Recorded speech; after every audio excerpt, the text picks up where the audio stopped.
What's up, guys? Ben here, bringing you another video today. We're continuing our team preview series with two franchises that I don't know, bro. Last year they were incredibly disappointing, both of them, for different reasons. So I'm talking about G2 Minnesota, aka Minnesota Rocker, and C9 New York. Let's break them down. What are their strengths? What are their weaknesses? Let's start with G2 Minnesota and dive in. For Minnesota, I mean, this season is like, I don't know if we have any Minnesota sports fans watching this video, but this was the most Minnesota sports season of all time for the Rocker. They got so close to qualifying for champs and winning so many big series.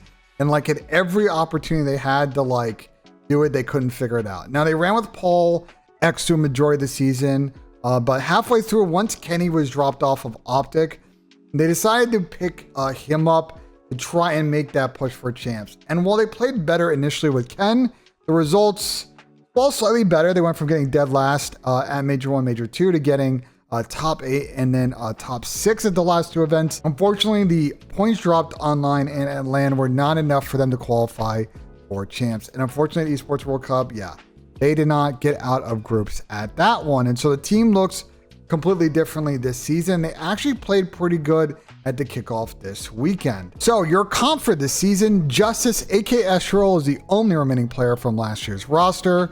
And joining him is Kyle Kremp from C9 New York, Mamba from that upstart OMED team that definitely was fun to watch at the end of last year. And Cedar Skies Bueno comes over from his statistically worst season as a pro, was on Gentlemates, got dropped, was on Optic, got dropped. He gets a real chance here with this roster. Now, a couple of thoughts about this team. I think the first thing is I want people to kind of slow their roll off of the hot start last weekend. Now, they got third, but people are still learning this game. And I think they got third off the back of two things. One, this Escherol Kremp sub duo, when they get going, is going to be up there with a lot of the good teams. They apply a lot of pressure. They're fearless. They're going to play with pace. They're going to make plays.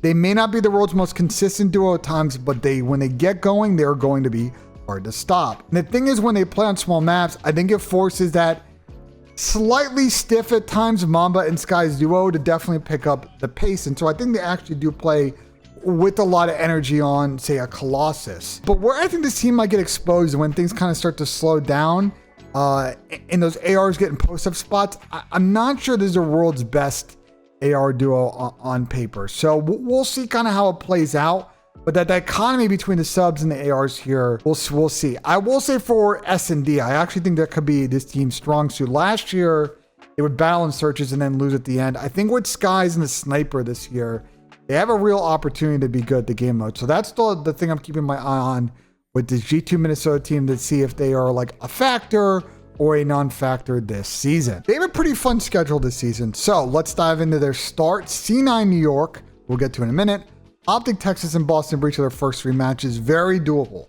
Like 2-1 is super doable. And then when they get back, Falcons, Carolina, FaZe Vegas, and Toronto. So let's say you go 2-1, 2-2. Like winner's bracket is definitely very doable for this Rocker team if they can get some results against the teams that they should beat, assuming they're good, and the teams that are maybe above their level or at their level. We've talked about the Major 2 thing. You're going to play 11 teams, so, you know, nothing really to talk about on that front. And then coming into the stretch for Major 3, Vancouver, Gentlemates, Miami, Boston, Thieves. So that one's interesting. They're going to have to be at least one of, you would think, Gentlemates, Miami, or Thieves to get through, assuming they beat Vancouver and Boston. And then to finish off the season, this schedule could be interesting if they're in the champs mix. C9, Optic, Thieves, Falcons, Toronto. I think that one's pretty hard. So if they're still in the mix trying to find the champ spot, they got a lot of work to do in this Major 4 qualifier stretch, because it could get interesting. So predictions for this team this season. I'm going to be honest, I don't think this roster is going to stick all year. I think as people learn the game, this team, I think the highs are going to be high, but I think the lows might be real low. And I won't be surprised if by the end of Major 2, they're in a position where they feel like they need to make a change to be competitive. So I think that one between Mamba and Skies is not going to make it on this roster the entire year. Now, my positive prediction is I think either Kremp or Escherol is going to have an incredible season. I'm not sure which one. Kremp has probably been more the pop-off player early, but one of these guys is going to take a little bit of a step up this season. I'm just not sure which one. If I had to bank, it would be Escherol. But I think Minnesota is going to qualify for champs. I think they might factor into 2 events as far as Sunday action, but will they crack into a final? I don't think so, unfortunately, for the squad. They'll make it on Sunday, but losers finals, I think, is as far as they're going to go this year. Now, let's talk about C9 New York, because if you thought Rocker was a non-factor last year, these guys were.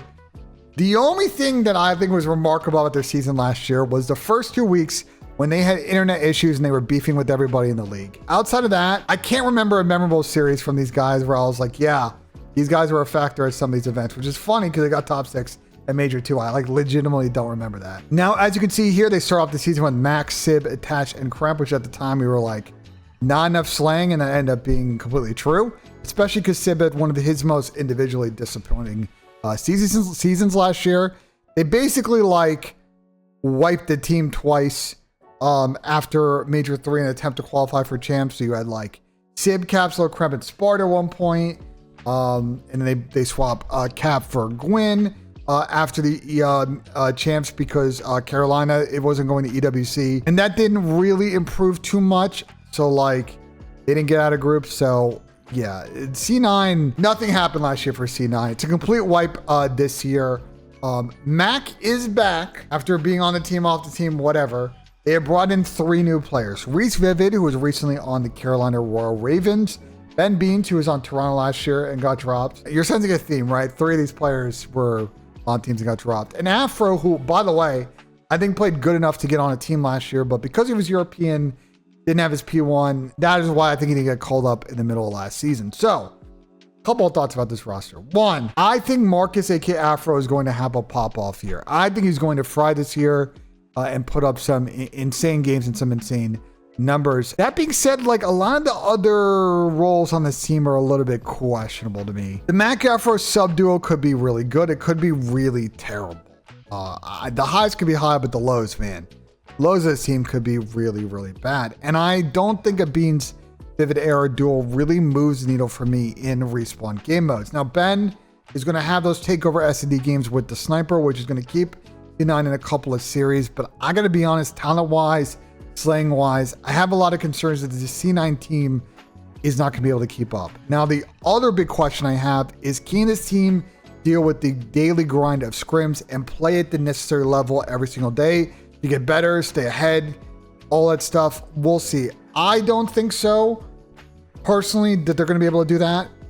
But we'll see. Maybe they prove me wrong on that front. Now, I think C9 got a blessed schedule to start the season, because these are teams they play. And I think the draw that they end up getting here was pretty good for them to get in the winner's bracket in this first stage. G2, Vancouver, and Miami before the break. Like, one team in Vancouver that we'll get to in the next video that is not good. G2, who I think are, maybe at C9's level, we'll see. And Miami, who are under practice. Then they get back and they play Gentlemates and Vegas, but no Thieves, no Optic. And then Boston and Falcons to close out. Like, these guys, if they can't figure out how to get winner's bracket with this set of 7, I don't know what to say, man. They're not going to get a better kind of schedule draw than this in my eyes. Because as you can see here, it's going to get difficult in the back end of the schedule. Optic, Thieves, Carolina, Riyadh, Falcons, Toronto. So that one with Toronto, Thieves, and Optic is going to be tricky for them to find a way to go 3-2.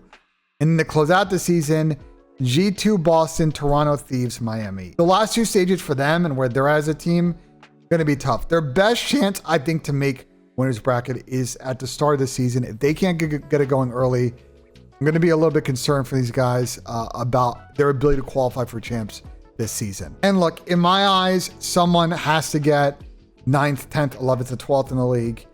And I think C9 isn't going to go dead last, but I have these guys not making champs. I just think they might back into like a decent run at an event, a top 6 or a top 4, depending on the draw, or they play well on a given weekend, but someone's got to not make it in. And unfortunately for these guys, I think they're going to be the squad that really struggles this season to qualify for winner's bracket and unfortunately not make champs. So yeah, those are my thoughts on both squads. I'm more optimistic on G2 than C9, but let me know what you guys think in the comments. Like if you enjoyed, subscribe for more, and as always, guys, we'll see you on the next one.